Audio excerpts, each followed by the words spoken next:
good evening, or perhaps good morning. Wherever you are, whatever hour finds you listening, I invite you now to settle in. Let your body relax. Let your breathing slow, steady, and unhurried.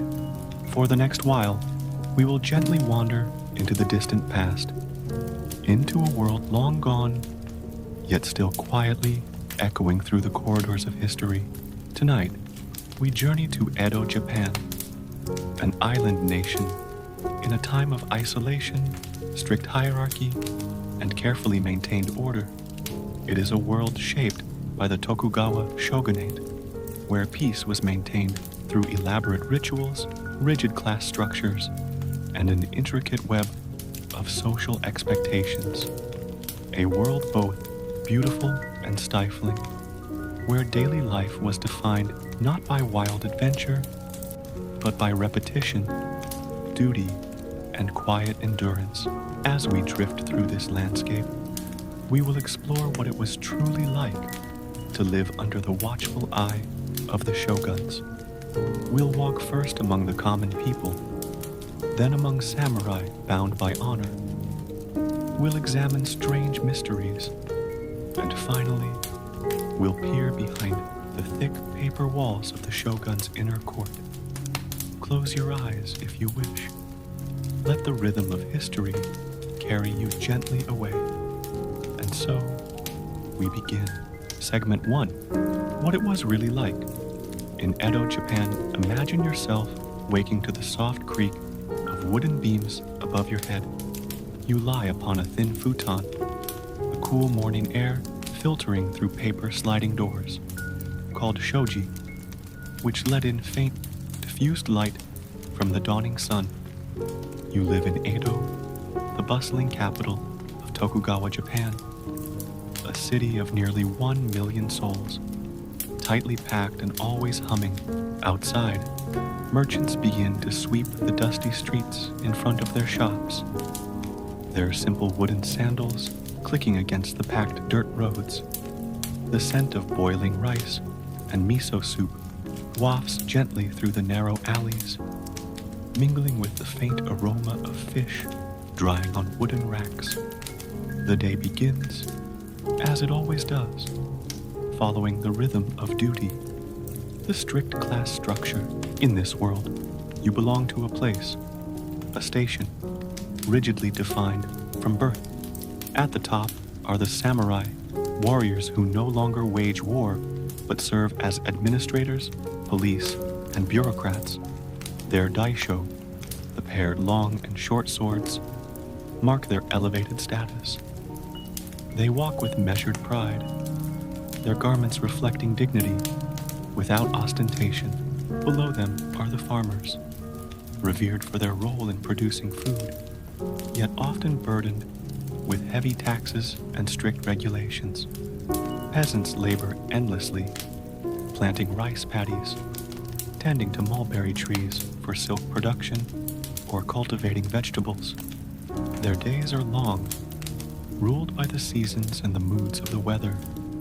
Next are the artisans, craftsmen who create tools, textiles, pottery, and lacquerware. Their skills are respected, though their social standing remains modest. At the bottom of this hierarchy sit the merchants. Though many grow wealthy through trade, their social rank remains low, as profit is considered spiritually impure in the Confucian order. Their wealth is hidden behind modest facades, their ambition quietly channeled into securing status for their children. And beneath even these ranks are those considered burakumin, outcasts, assigned the tasks deemed impure, handling animal hides, butchering, and executions. This structure is not merely social. It is enforced by law, tradition, and generations of unyielding expectation. Movement between classes is rare and almost impossible. Without special permission or extraordinary circumstances, food shortages, and rigid social rules. Food is simple for most. If you are a peasant, your meals revolve around rice, though even rice can be scarce during poor harvests. Barley, millet, or sweet potatoes often substitute when rice yields fall. Miso soup provides warmth, and small servings of pickled vegetables add a burst of flavor to an otherwise sparse plate. For protein, fish is common near the coasts. Freshwater fish may be caught in rivers, but meat is rare. Buddhist influences discourage the consumption of animals, though some game is hunted discreetly. Famines, though infrequent, are devastating when they arrive. A series of cold years or poor harvests can quickly reduce entire villages to subsistence. The government may attempt relief or enforce harsh discipline to prevent unrest. Social rules govern even the smallest acts of daily life. How you bow, how you dress, how you speak to superiors. Disrespect, even unintentional, can bring shame or punishment.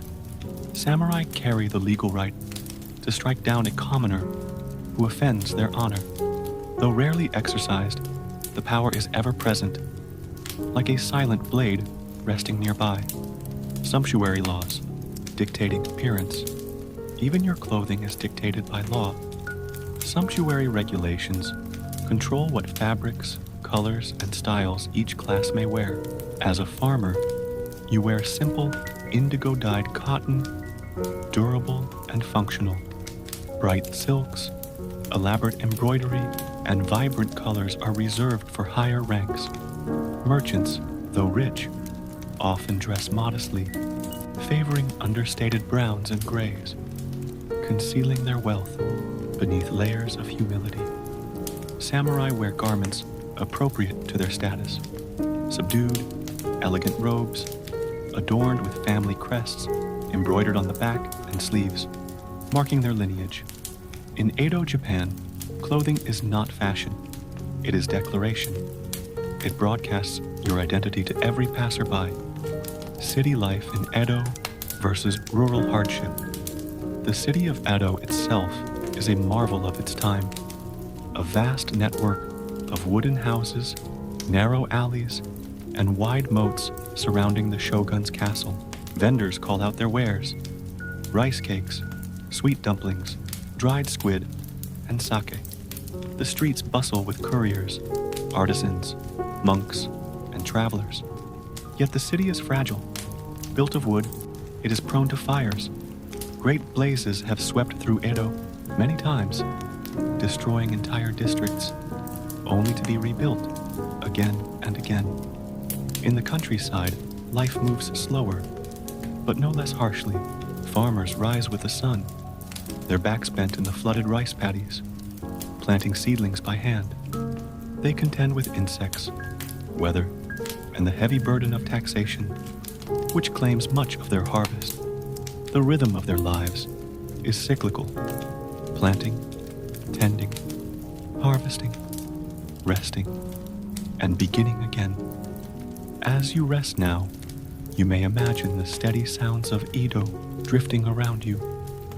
The soft rustle of silk, the clack of wooden sandals, the distant chanting of monks, and the quiet hum of a world locked in delicate balance. The lives of these people were defined by structure, by duty, and by an enduring patience with the rigid order imposed upon them. And yet, within this quiet world, moments of drama would still arise, moments of loyalty, of tragedy, of honor tested. In our next chapter, we shall step into one such tale, the story of the 47 Ronin. As we leave behind the narrow streets of Edo, allow your mind to drift gently toward a cold winter's evening. The snow falls softly upon the silent rooftops. Lanterns flicker, casting warm light against the frozen streets. It is a world of quiet discipline, but also one in which honor holds a power greater than life itself. In this segment, we enter one of Japan's most enduring stories, a tale of loyalty, of tragedy, and of patient vengeance. The story of the 47 Ronin, the incident at Akko. The events began in the year 1701 during a ceremonial visit to Edo Castle. Lord Asano Naganori, a young daimyo of the Akko domain, had been summoned to participate in the shogunate AS elaborate rituals, events where even the smallest misstep could bring disgrace. Tasked with instructing him in proper court etiquette was Kira Yoshinaka, a powerful and well-connected official. Asano, inexperienced in such matters, reportedly found Kira's demands excessive and his demeanor insulting. There are whispers, soft and persistent, that Kira may have expected bribes or gifts, as was not uncommon in the corridors of power. But Asano, it is said, offered none. Tension built quietly between the two men until, one fateful day, it erupted. Inside Edo Castle, in a hallway reserved for high officials, Asano drew his short blade and struck at Kira. The attack was clumsy, inflicting only minor wounds. To draw a weapon inside the shogun's palace was a grave offense. Such an act violated the strict codes of conduct that governed all samurai behavior within those sacred walls. Asano was arrested immediately. The punishment was swift. By decree of the shogun, Asano was ordered to commit seppuku, ritual suicide. That very evening, his domain was confiscated. His retainers, now masterless, became ronin, wandering samurai without lords. Thus began the chain of events that would echo through history. The Bushido Code and the weight of duty. The Bushido Code, the way of the warrior, dictated the samurai's conduct. It valued loyalty, honor, and self-discipline above all else. For Asano's loyal retainers, their lord's forced death presented a moral dilemma. Should they accept their new fate, as law and duty required, or should they seek revenge, even at the cost of their own lives? Among them was Oishi Kuranosuke, Asano's chief retainer. Quietly, patiently, he began to plan, knowing that Kira would be wary of immediate retribution. Oishi dispersed his fellow samurai, and himself appeared to descend into drunkenness and indulgence, cultivating an image of one who had abandoned honor. For nearly 2 years, they waited. Through winters and summers, the Ronin concealed their true intentions, gathering information, preparing carefully. Some took on humble trades, others drifted far from Edo, all maintaining the illusion that revenge was far from their minds. But beneath this surface of disarray, their resolve remained unbroken. The assault on Kira's mansion. On a cold December night in 1703, beneath falling snow, the 47 Ronin gathered in secret. They donned black clothing, armed themselves quietly, and moved through the slumbering streets toward Kira's estate. Their assault was swift and precise. They overwhelmed Kira's guards with minimal bloodshed, taking pains to avoid harming innocents. At last, they found Kira himself, hiding in a storage shed. He offered no resistance as they executed him, presenting his severed head at the grave of their former master, Asano. Their duty fulfilled, the Ronin surrendered themselves to the authorities, fully prepared to face the consequences of their actions, legal consequences, and public spectacle. The shogunate faced a delicate decision. The Ronin had defied its laws, yet they had also embodied the very essence of samurai loyalty and honor. After careful deliberation, the shogun permitted them to die by seppuku, sparing them the shame of common execution. On February 4th, 1703, each of the 47 Ronin took his own life with dignity and composure, preserving their honor in death as they had in life. Their graves, located at Sengakuji Temple in Edo, became a place of quiet pilgrimage. Even today, incense wafts gently over their resting place as visitors bow in silent respect. The cultural legacy, the tale of the 47, Ronin soon transcended its historical moment, entering the realm of legend. It was retold in plays, poems, woodblock prints, and eventually in modern film and literature. Known as Chushingura, the story became a national symbol of loyalty, sacrifice, and the enduring strength of duty. Yet, as you gently drift into thought, consider how fragile such honor could be, how easily a moment of insult could set into motion years of quiet suffering and eventual tragedy. The world of Edo was one where every word, every bow, every choice carried weight far beyond the moment, a world where the balance between peace and conflict rested on invisible threads of etiquette, expectation, and pride. As we continue, we will step away from the known tales and enter the realm of uncertainty, a mystery hidden behind paper doors of history itself. Allow your mind now to wander deeper into the corridors of Edo period history, away from the well-trodden stories of samurai and ronin, and into the quiet, uncertain shadows where facts blur softly into speculation. For even in a world governed by order, mysteries still whispered beneath the surface. One such mystery is known today as the Satsuma Banquet Incident, an event shrouded in political tension, unspoken rivalries, and questions that remain unanswered. A powerful daimyo. At the heart of this mystery was Lord Shimazu Tadayuki, daimyo of the Satsuma domain. Satsuma was among the most powerful domains in all of Japan. Situated far to the south, it maintained a measure of quiet autonomy under the Tokugawa regime. Its samurai fiercely loyal, its rulers watchful. Lord Tadayuki, like all daimyo, was required to observe sankin-kotai, the alternate attendance policy. This system compelled daimyo to divide their time between their home domains and the capital city of Edo, keeping their families effectively hostage and ensuring their loyalty through the burden of constant travel and expense.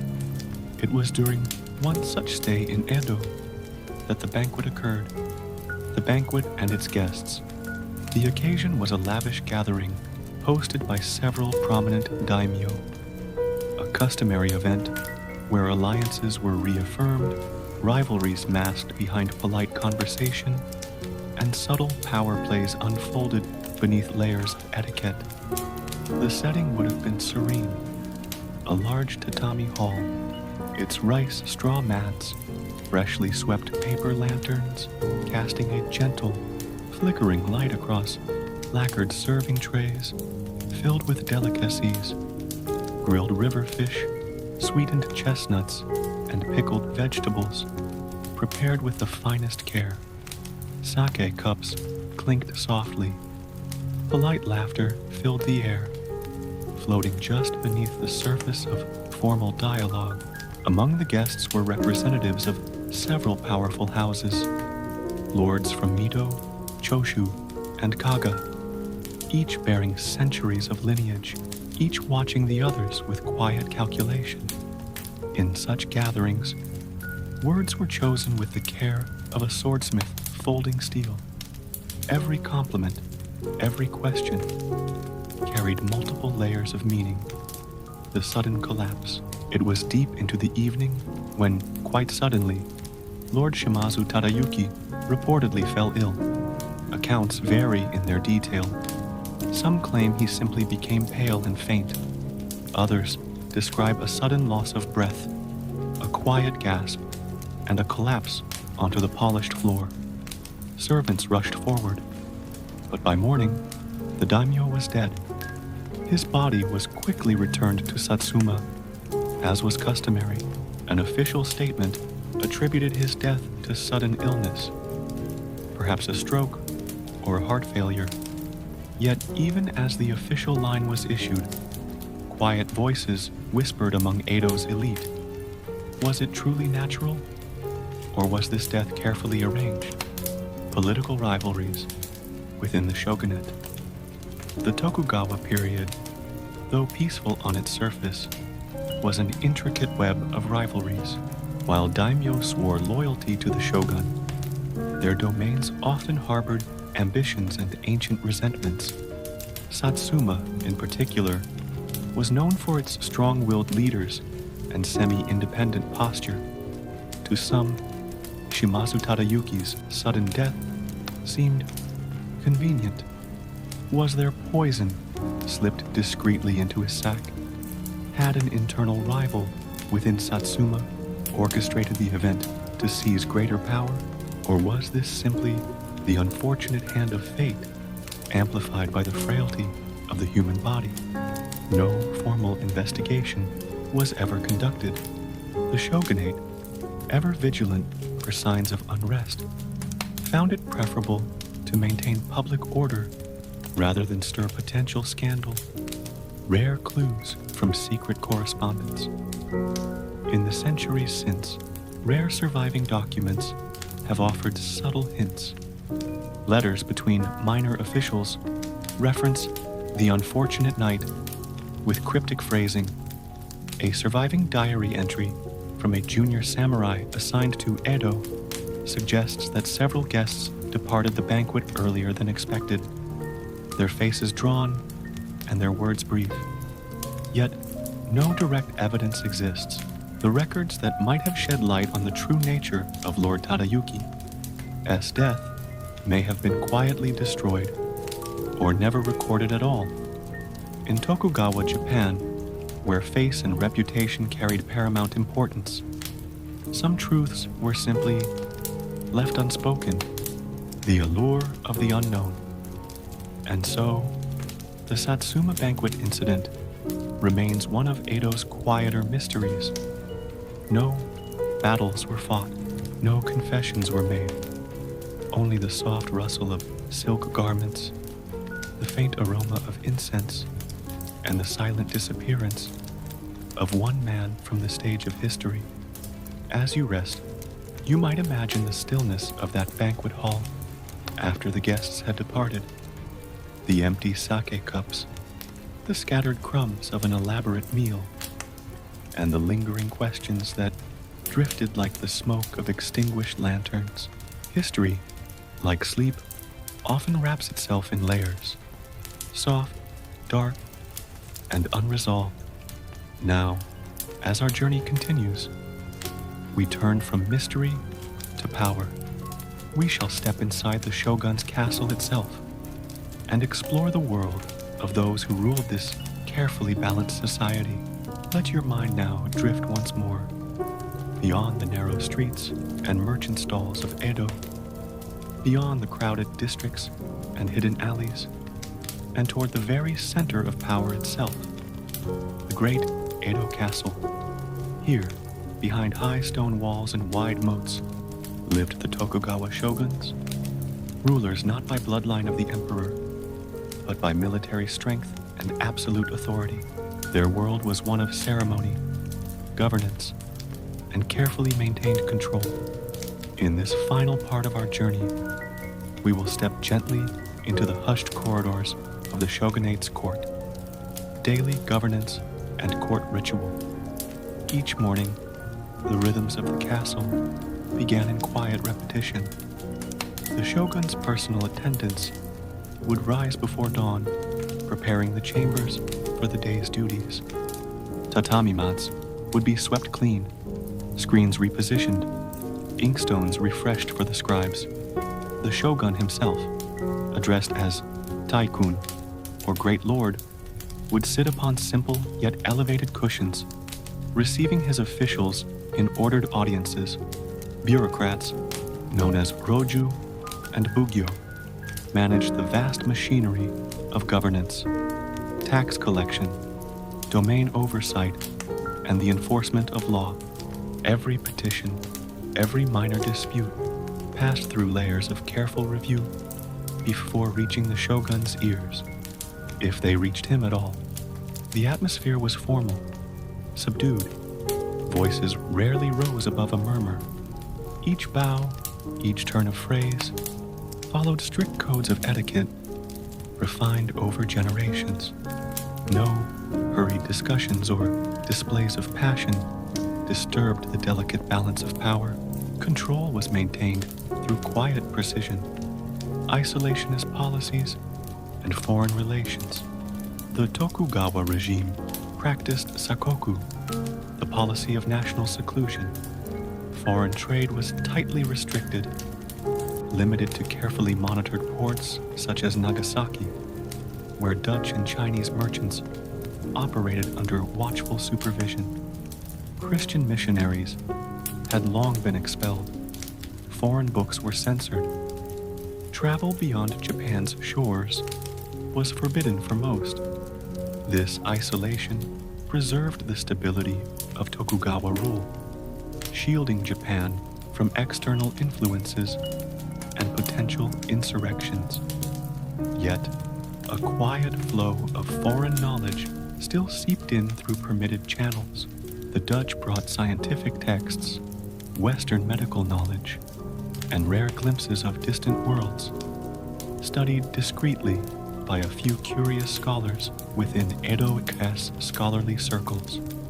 In this controlled environment, Japan remained remarkably stable for over 2 centuries, a rare achievement in the turbulent flow of world history.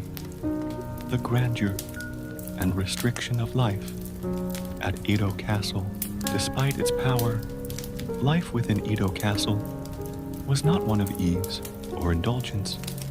The uku, the women's quarters, housed the shogun's wife, concubines, and female attendants. This inner sanctum was both privileged and constrained, governed by strict hierarchy and rigid protocol. Women within the uku rarely left the castle grounds, living lives of secluded luxury, political maneuvering, and quiet observation. The shogun's male relatives, trusted advisors, and senior retainers occupied other quarters, while guards, messengers, and lower-ranking samurai managed the castle's defenses and daily operations. Though vast in size, with grand gates, watchtowers, and labyrinthine halls, Edo Castle was also a place of immense surveillance. Every individual was observed, every action noted, ensuring that loyalty remained absolute. Beyond these stone walls, the sankin-kotai system ensured that daimyo throughout Japan remained loyal, their families held in Edo as honored hostages, their wealth drained by the cost of their constant movement between domain and capital. In this way, the shogunate maintained its grip on power, not through constant warfare, but through quiet, unyielding control. The shogun's quiet burden. For the Tokugawa shogun himself, power was both a mantle and a cage, surrounded by formality, bound by tradition, and weighed down by the expectations of stability. The shogun's days were filled with ritual and careful deliberation.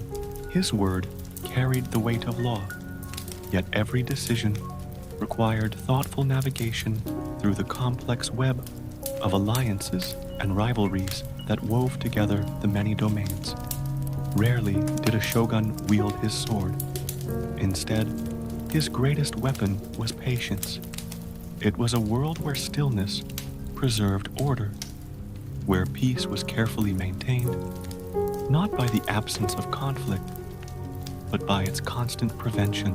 As you rest now, you may picture the quiet heartbeat of Edo Castle, the faint rustle of silk robes as courtiers move through shadowed hallways, the distant sound of a night watchman's wooden clappers softly marking the passing hours, the hush of a world balanced delicately between absolute power and absolute discipline. And so, our journey through Edo, Japan draws gently to a close. We have wandered the narrow streets and busy markets of Edo, where commoners labored beneath the watchful eyes of samurai. We witnessed the solemn tragedy of the 47 Ronin, where duty and loyalty wove a path toward quiet sacrifice. We glimpsed the soft shroud of mystery surrounding the Satsuma banquet incident, where whispers outlasted facts, and we stepped inside the silent grandeur of the shogunate itself, where power was exercised not with noise, but with restraint. In this world of measured rituals, careful hierarchies, and patient control, we find both the weight and beauty of history, a steady rhythm far removed from the pace of our own time. As you breathe softly now, perhaps sleep draws nearer. The world around you is calm. The past rests quietly, and so may you. Thank you for joining this journey into Edo, Japan. Good night.